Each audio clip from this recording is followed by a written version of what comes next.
Hello students, तो आप सभी का हमारा इस यूट्यूब चैनल मिशन 2 पे आप लोगों का स्वागत है। तो बच्चों, झारखंड एकेडमिक काउंसिल की तरफ से जो जारी किया गया है 2023 का मॉडल पेपर क्लास 8 के बच्चों के लिए, ठीक है, उसका आज हम लोग साइंस को सब्जेक्ट का, ठीक है, साइंस सब्जेक्ट का पेपर आज हम लोग इसका सॉल्व करेंगे बच्चों।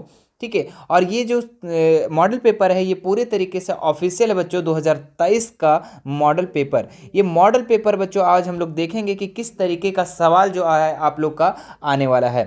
ठीक है, तो चलिए, आप लोग को पता है कि आप लोग का जो प्रत्येक सब्जेक्ट का 50-50 क्वेश्चन होंगे, बिल्कुल।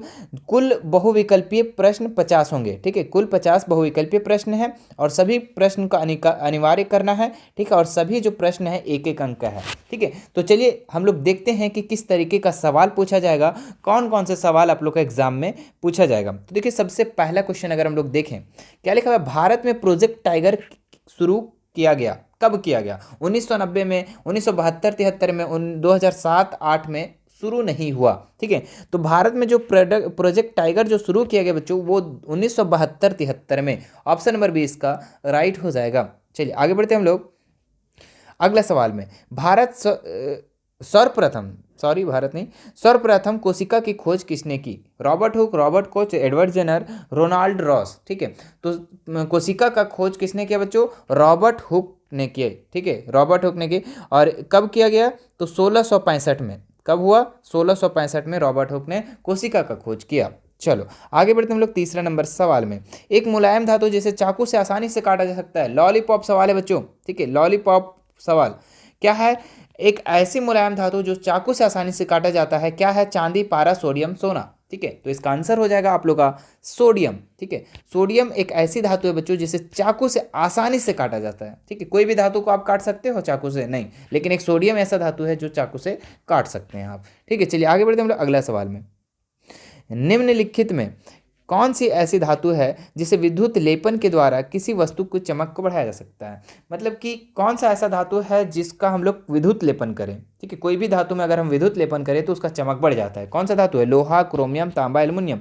ठीक है, तो क्रोमियम बच्चों। ठीक है, कोई भी धातु में हम लोग अगर क्रोमियम का लेपन कर देते हैं तो उसकी चमक जो है बढ़ जाती है। ठीक है, चलो आगे बढ़ते हैं हम लोग अगला सवाल में।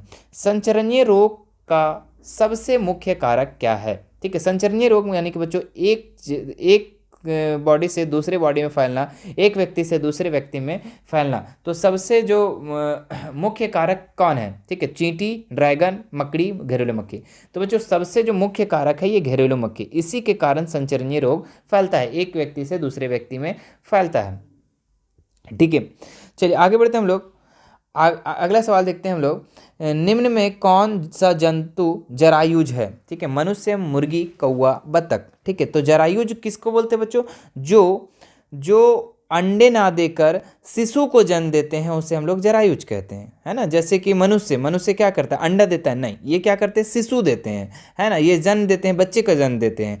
तो ये हमारा क्या हो जाएगा? जरायुज। जो जंतु बच्चे जन्म देते हैं उसे हम लोग जरायुज कहते हैं। और एक होता है अंडप्राजक। क्या होता है?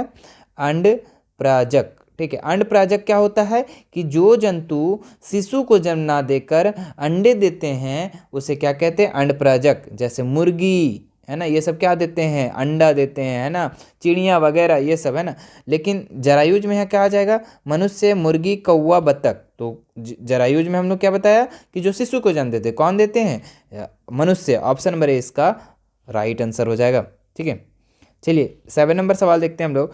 शुष्क मौसम में बालों में कंघी करने पर वह बिखर जाता है, इसके लिए कौन सा बल उत्तरदायी है? ठीक है, तो गुरुत्व बल, स्थिर वैद्युत बल, घर्षण बल, चुंबकीय बल। ठीक है, तो शुष्क मौसम में बालों में कंघी करने से वह बिखर जाता है, इसका कौन सा कारण है बच्चों? तो स्थिर वैद्युत बल। ऑप्शन नंबर 20 का राइट आंसर हो जाएगा। चलिए अगला सवाल देखते हैं। निम्नांकित में किस ईंधन का ऊष्मीयमान सबसे अधिक होता है? लकड़ी, केरोसिन, एलपीजी, हाइड्रोजन। ठीक है, तो बच्चों सबसे जो अधिक ऊष्मीयमान जो होता है ना, ये हाइड्रोजन का ज़्यादा होता है। ठीक है, बहुत जगह आप लोग पढ़ेंगे एलपीजी। ठीक है, लेकिन एलपीजी का जो ऊष्मीयमान है ये 55,000 किलो जूल है। ठीक है, 55,000 किलो जूल है। ठीक है, लेकिन हाइड्रोजन का जो है ये 1.5 लाख, कितना? 1.5 लाख किलो जूल है। ठीक है, तो ज़्यादा किसका हो गया? हाइड्रोजन का। तो ऑप्शन नंबर डी इसका राइट हो जाएगा। ठीक है। चलिए आगे देखते हैं हम लोग, इनमें से कौन गुणसूत्र शिशु के नर, नर मतलब लड़का, लड़का लिंग निर्धारण करता है। ठीक है, तो जब x और y मिलता है बच्चों तो हमारा लड़का का निर्माण होता है, नर का लिंग निर्धारण होता है। और लड़की के लिए बच्चों, ठीक है, मादा के लिए क्या होगा, मादा के लिए होगा x और x। ठीक है, क्या होगा, x और x। चलिए आगे बढ़ते हैं हम लोग अगला सवाल में, मानव नेत्र में वस्तु का प्रतिबिंब किस भाग पर बनता है, रेटिना, आइरिस, कॉर्निया, इनमें से कोई नहीं। तो मानव नेत्र में जो प्रतिबिंब बनता है बच्चों, ठीक है, वो कहाँ बनता है, रेटिना पर। ऑप्शन नंबर ए इसका राइट आंसर हो जाएगा। ठीक है, चलिए आगे बढ़ते हम लोग अगला सवाल में 11 नंबर में। चलिए 11 नंबर सवाल क्या है, खरीफ फसल का उदाहरण है गेहूं, चना, आलू, धान। ठीक है, तो खरीफ फसल जो है बच्चों आप लोग का धान है, बाकी जो भी नज़र आ रहा है ये रबी फसल है। ठीक है, ये धान जो है अकेला ये क्या है, खरीफ फसल है। चलिए आगे देखते हैं हम लोग, सौर परिवार में कितने ग्रह हैं, जल्दी से बताओ क्या आंसर हो जाएगा बच्चों। ठीक है, तो इसका आंसर जो हो जाएगा आप लोग का 8 ग्रह। सौर परिवार में कितने ग्रह हैं, 8 ग्रह हैं। ठीक है, ऑप्शन नंबर ए। चलिए आगे बढ़ते हैं हम लोग, घर्षण हमेशा क्या होता है, हानिकारक, लाभदायक, ना हानिकारक, ना लाभदायक, कुछ मामले में हानिकारक, कुछ मामले में लाभदायक। तो बच्चों इसका जो आंसर हो जाएगा, कुछ मामले में हानिकारक, कुछ मामले में लाभदायक होता है। घर्षण क्या होता है, कभी कभी लाभदायक होता है और कभी कभी हानिकारक भी होता है। जैसे आप रोड पे चल रहे हो, रोड पे चल रहे हो, अगर घर्षण ना हो तो स्लिप करके गिर नहीं जाओगे। ठीक है, तो वो हम वहाँ पे हमारा क्या हो रहा है, लाभदायक हो रहा है।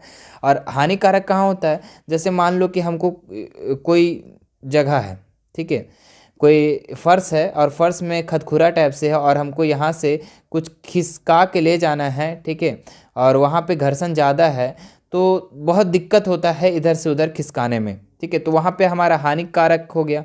ठीक है, तो कुछ मामले में घर्षण जो होता है वो हानिकारक होता है और कुछ मामले में लाभदायक। ऑप्शन नंबर डी राइट हो जाएगा। ठीक है बच्चों, वीडियो अच्छा लग रहा हो तो लाइक ज़रूर कीजिएगा। ठीक है, और शेयर सभी लोगों को कर दीजिए। ठीक है, सबको, ठीक है, सबको शेयर कर दीजिए। ठीक है, इसका आंसर सभी को प्राप्त हो जाना चाहिए।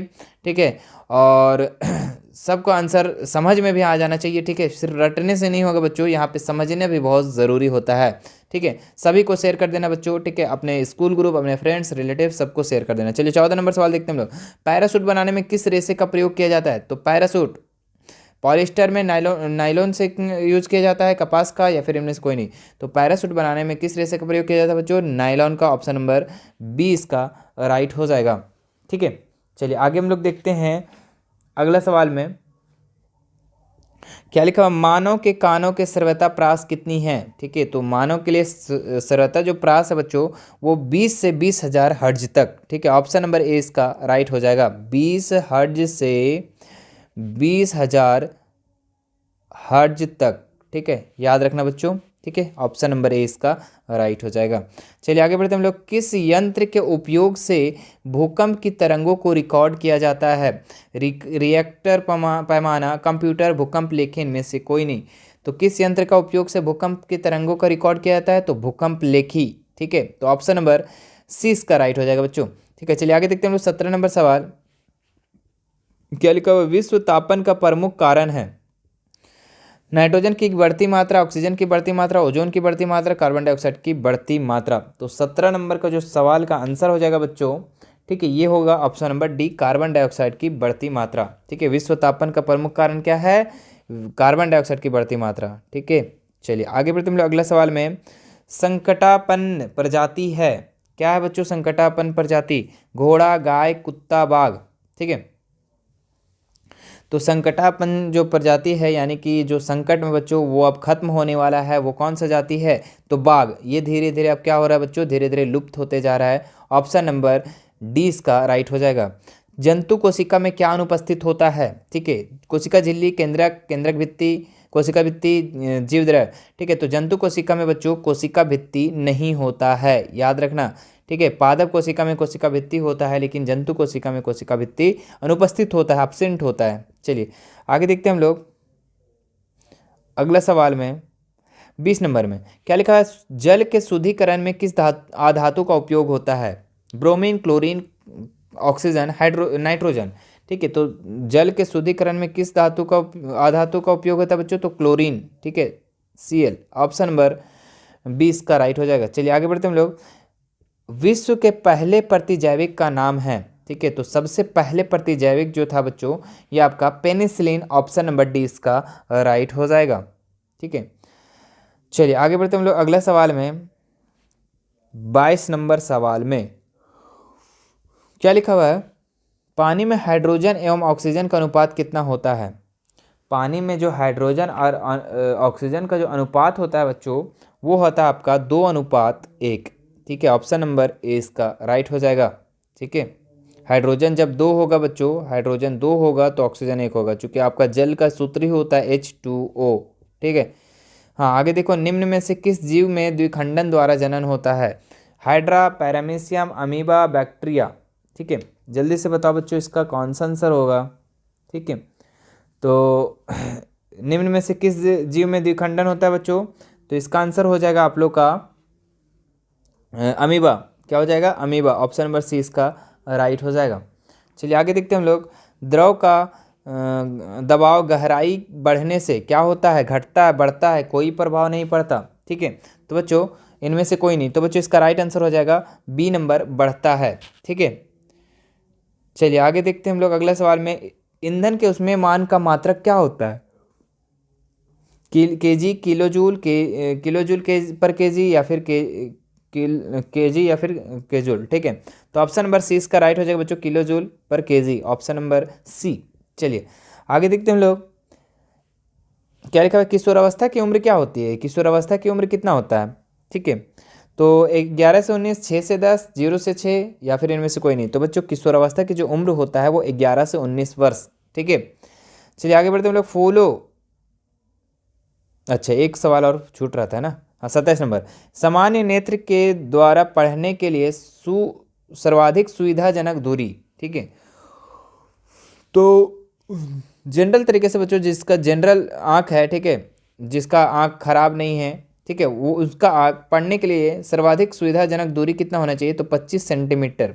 कितना, 25 सेंटीमीटर, ऑप्शन नंबर डी इसका राइट हो जाएगा। चलिए आगे देखते हैं हम लोग अगला सवाल में। फूलों, फलों एवं सब्जियों के बड़ा पैमाने पर उत्पादन कहलाता है, क्या कहलाता है, एपीकल्चर, हॉर्टिकल्चर, सेरीकल्चर, इनमें से कोई नहीं। तो बच्चों फूलों और फलों और सब्जियों के बड़े पैमाने पर अगर उत्पादन होता है तो उसको हम लोग हॉर्टिकल्चर कहते हैं, ऑप्शन नंबर 20 का राइट हो जाएगा। किस ग्रह को प्रभात तारा एवं संध्या तारा कहते हैं, बुध, पृथ्वी, बृहस्पति, शुक्र। तो बच्चों शुक्र को जो है प्रभात तारा एवं संध्या तारा कहते हैं, ऑप्शन नंबर डी इसका राइट हो जाएगा। ठीक है, सारा सवाल को आप लोग को पहले भी करवा दिए हैं बच्चों। ठीक है, आप ज़रूर जाकर देखना सभी वीडियो को आप लोग। ठीक है, हाँ चलिए आगे देखते हैं हम लोग। किस आकृति की वस्तु पर तरल घर्षण कम होता है, एक मिनट। तो आयताकार, वर्गाकार, नौकाकार, वृत्ताकार। तो किस आकृति की वस्तु पर तरल घर्षण कम होता है, तो नौकाकार, ऑप्शन नंबर सी इसका राइट हो जाएगा बच्चों। ठीक है, चलो आगे बढ़ते हैं 31 नंबर में। पदार्थ जो प्राकृतिक प्रक्रिया जैसे जीवाणु के द्वारा अपघटित होता है क्या कहलाता है, जैव निम्नीकरणीय, अनिम्नीकरणीय, संश्लेषित रस, अपघटक। तो जो प्राकृतिक प्रक्रिया जैसे जीवाणु के द्वारा अपघटित होता है बच्चों उसको हम लोग जैव निम्नीकरणीय कहते हैं, ऑप्शन नंबर ए इसका राइट हो जाएगा। ध्वनि की प्रबलता किस कारक पर निर्भर करती है, तो बच्चों ध्वनि की जो प्रबलता है ना ये आयाम पर निर्भर करता है, किस पर, आयाम पर। ठीक है, ऑप्शन नंबर 20 का राइट हो जाएगा। चलिए आगे बढ़ते हम लोग अगले सवाल में। विपरीत आवेशों के बीच की प्रतिक्रिया होती है, तो विपरीत आवेश है ना, जैसे कि आवेश दो प्रकार के होते हैं, एक ऋणात्मक और एक धनात्मक। तो विपरीत आवेश है यानी कि एक प्लस में एक माइनस में, माइनस में एक प्लस में, तो इसके बीच की जो प्रतिक्रिया होती है वो आकर्षण होती है बच्चों, यानी एक दूसरे को खींचती है। चलिए अगला देखते हैं हम लोग। हरित गृह प्रभाव वैश्विक तापन के लिए मुख्य रूप से उत्तरदायी गैस कौन सा है। ठीक है, तो कार्बन डाइऑक्साइड, मीथेन या दोनों। ठीक है, तो हरित गृह प्रभाव वैश्विक तापन के लिए जो मुख्य रूप से उत्तरदायी गैस है बच्चों वो दोनों हैं। ठीक है, कार्बन डाइऑक्साइड भी और मीथेन भी, ऑप्शन सी इसका राइट हो जाएगा। चलिए आगे देखते हैं हम लोग अगले सवाल में। वह पुस्तक जिसमें सभी संकटापन्न प्रजातियों का रिकॉर्ड रखा जाता है कहलाती है, blue data book, green data book, yellow data book, red data book. ठीक है, तो 35 नंबर का सवाल का आंसर हो जाएगा बच्चों रेड डाटा बुक। ठीक है, ऑप्शन नंबर डी इसका राइट हो जाएगा। चलिए आगे देखते हैं हम लोग। जो संकटापन प्रजाति यानी कि वो अब धीरे धीरे लुप्त होते जा रहा है, वैसा प्रजाति का जो रिकॉर्ड रखा जाता है वो रेड डाटा बुक कहलाता है। ठीक है, चलिए आगे देखते हैं 36 नंबर सवाल। निम्न में से कौन सा पदार्थ जीवाश्म ईंधन है? ठीक है, कौन सा पदार्थ जीवाश्म ईंधन है? सौर ऊर्जा, परमाणु ऊर्जा, जल ऊर्जा, कोयला। ठीक है, तो जीवाश्म ईंधन कौन है बच्चों? तो कोयला है। ऑप्शन नंबर डी इसका राइट हो जाएगा। चलिए आगे देखते हैं हम लोग। कोशिका में कोशिका द्रव के बीच खाली संरचना होती है जिसे कहते हैं, तो उसे रिक्तिका कहते हैं। ऑप्शन नंबर सी इसका राइट हो जाएगा। ठीक है, सभी सवाल को आप लोग को करा दिया गया है बच्चों। ठीक है, जब मैंने 8 मॉडल सेट को कंप्लीट करवा रहा था, ठीक है, मिशन 2 आप लोग का 8 मॉडल सेट को जब कंप्लीट करा था 20 क्वेश्चन का, उसमें सारे क्वेश्चन आप लोग को मिल जाएंगे। ठीक है, और सभी को ज़रूर देख लें। ठीक है आप लोग, चलिए तो 38 नंबर सवाल देखते हैं हम लोग। कौन सी अधातु कमरे के ताप पर वायु के साथ अभिक्रिया करती है? श्वेत फास्फोरस, लाल फास्फोरस, सोडियम पारा। तो बच्चों इसका राइट आंसर हो जाएगा श्वेत फास्फोरस, ऑप्शन नंबर ए। ठीक है, क्यूनन की प्रक्रिया की खोज किसने की थी? Edward Jenner, Alexander Fleming, Robert Hooke, Louis Pasteur. तो क्यूनन का जो खोज की थी बच्चों ये लुई पास्चर किए थे। ठीक है, कब की कौन किए थे? Louis Pasteur. Option number D इसका राइट हो जाएगा।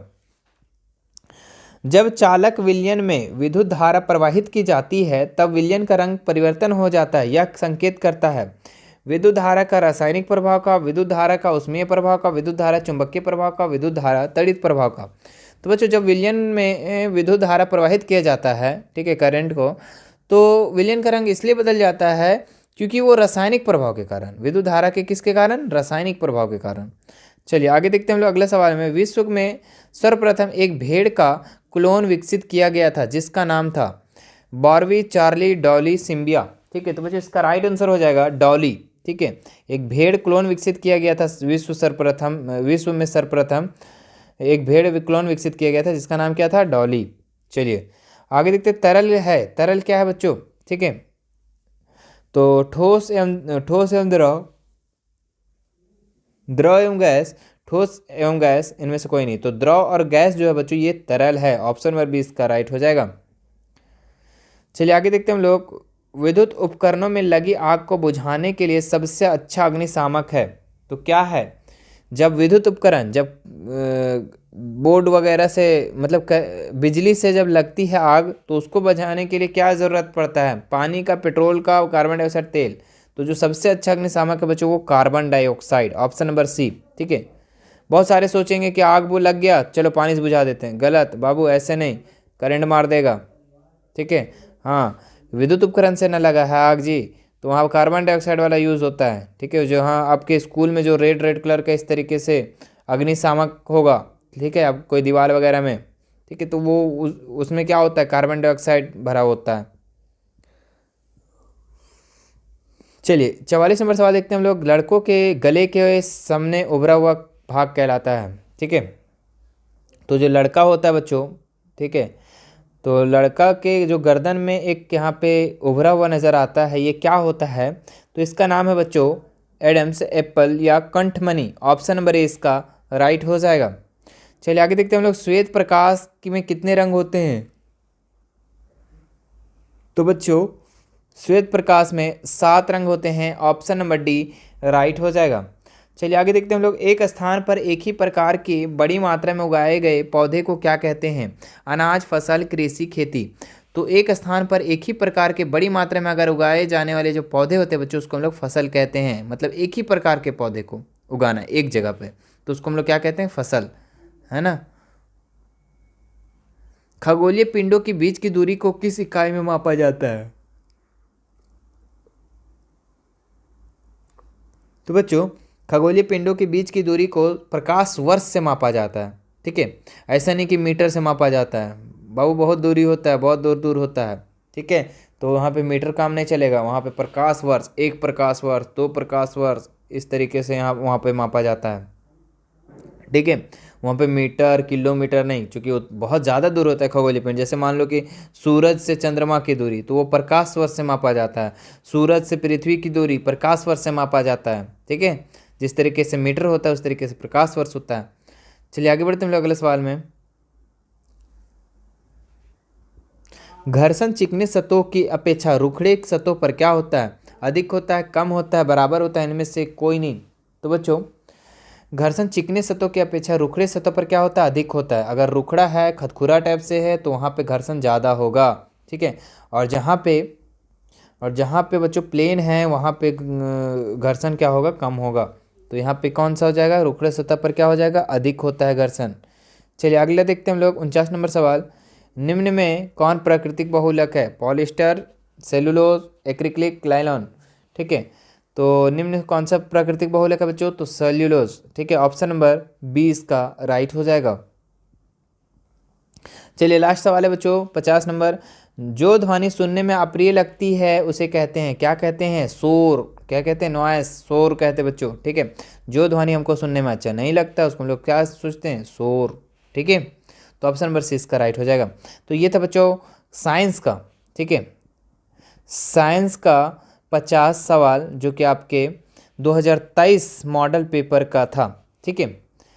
तो आप लोग बच्चों आज तो हम लोग साइंस को कंप्लीट कर लिए हैं, ठीक है। इसी तरीके से आप लोग का 2023 का मॉडल पेपर सारा जारी हो चुका है बच्चों। आप लोग का साइंस का, सोशल साइंस का, प्रत्येक सब्जेक्ट का हमने बारी बारी से बच्चों आप लोग को साइंस का, मैथ का, सारा का मॉडल पेपर इसी चैनल पे आप लोग को करवाया जाएगा बच्चों। तो चैनल पे बने रहना है आप लोग को, ठीक है। और तैयारी ज़बरदस्त तरीके से करना है। तैयारी करने के लिए बच्चों आप लोग का लाइव क्लासेस डेली लिया जा रहा है, ठीक है। और आप लोग को बच्चों प्रत्येक सब्जेक्ट का 8-8 मॉडल सेट को कंप्लीट करवाया जा रहा है। तो वो सब सारा करें, ठीक है। चैनल पे बने रहें, ग्रुप में बने रहें, चैनल इंस्टाग्राम चैनल पे बने रहें, ठीक है। और कोई भी दिक्कत होता है तो हमारे इंस्टाग्राम से जुड़ सकते हैं, ठीक है, टेलीग्राम से जुड़ सकते हैं और वहाँ पे पूछ सकते हैं बेझिझक अपना सवाल, ठीक है। फिर मिलते हैं नेक्स्ट वीडियो में नेक्स्ट मॉडल पेपर को लेकर। धन्यवाद।